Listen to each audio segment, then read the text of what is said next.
Hi guys, for today's video is gisipon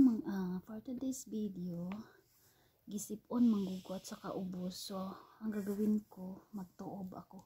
Nalamigan lang siguro yung katawan ko, kaya ganun.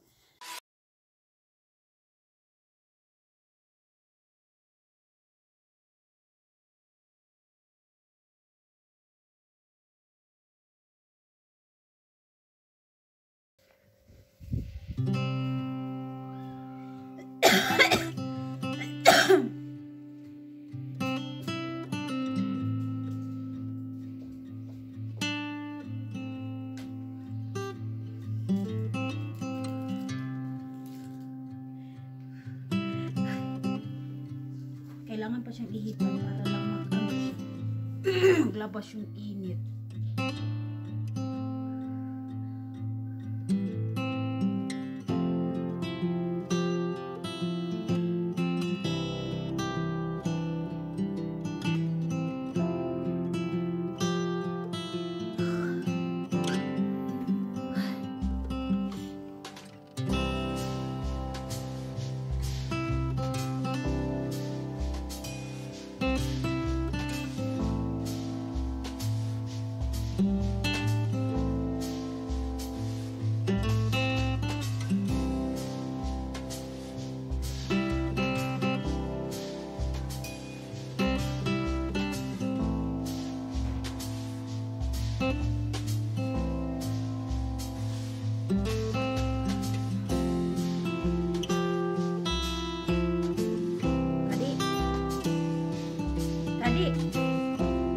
Sino yung sisinas?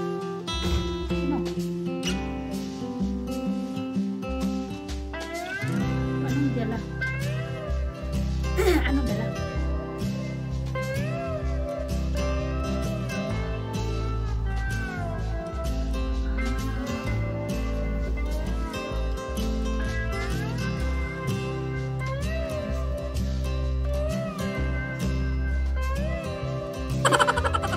Kadi. Makikita kita sa video, bantay ka lang.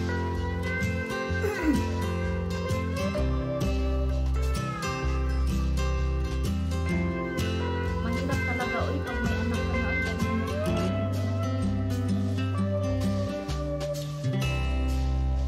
Mararanasan mo din yan pag may anak ka na. Marami ka nang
grabe ka, ano, pinawisan ako.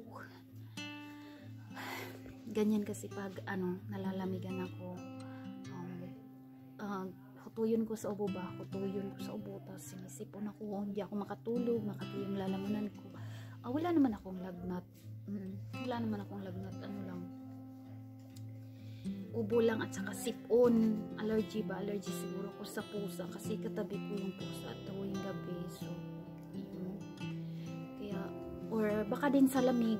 Nalamigan ako kasi naliligo ako sa gabi. Kaya ganun. Sa lamig lang din siguro. Kasi gabi ako naliligo, mga 11 o'clock naliligo ako niyan. Tapos nag-aircon. Sure ball talaga yung ano, ubo at saka sipon. Ay nako, mahirap talaga pag yung tumatanda na tayo. Ang dami natin sakit na nararamdaman. So, ang ginawa ko guys is simple lang, mainit na tubig, yung pinakulo ang tubig, tapos nilagyan ko siya ng lime na ano, tapos ano, asin, yun lang ang nilagay ko. Pero sabi ng amo ko is lagyan ko daw ng Vicks. Yung Vicks kasi ano, masyado kong ano nun, allergy sa Vicks, masyadong sa Vicks kasi hindi ako hiyang sa Vicks, nagkakasakit ako lalo sa Vicks, ewan ko ba, kaya ayoko sa Vicks. So ang ginawa ko, nilagyan ko lang siya ng asin, tapos pinakulo ang tubig, tapos lime, yan. Pawis na yung likod ko, totally hindi pa ako tapos sa trabaho, pero ginawa ko na para pag akyat ko mamaya sa kwarto, at least tapos na, parang may pag-akyat ko diretso na pahinga. Yun nga, nakita ko ng amo ko na yun nga, itong ganito. Alam niya rin itong ganito, kaya sabi niya na Vicks dapat ang nilagay ko. Tapos hindi naman kasi ako hiyang sa Vicks. So pagkatapos kong magtuob na sa Bisaya ragi makasabot aning tuob ba, char tuob. So uminom ako ng green tea with tingnan, green tea with honey. Mainit din siya. Para pati hindi lang sa labas ang nainitan, pati din sa loob. O diba? Kasi etong pusa na to, gabi-gabi ko ito kasabi. Kaya siguro yun, inuubo ako at saka sinisipon. Pero araw-araw naman ito pinapaliguan eh. Tingnan, smooth na yung balahibo niya. Oh. Ang ganda ng shampoo nito. Ganda ng shampoo nito. Hi to everyone.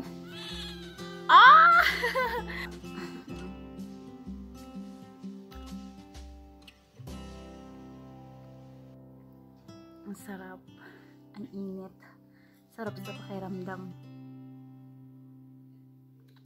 May lime to siya, honey at saka green tea. Sobrang init. Yummy. Yummy.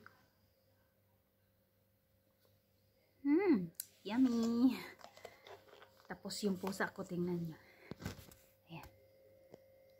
Ayan. Hihingi ata. Hihingi.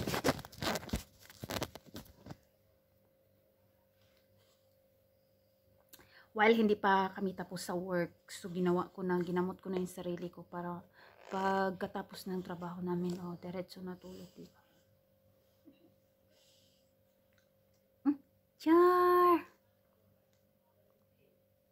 Okay guys, magpapaalam na ako. Thank you for watching. Bye!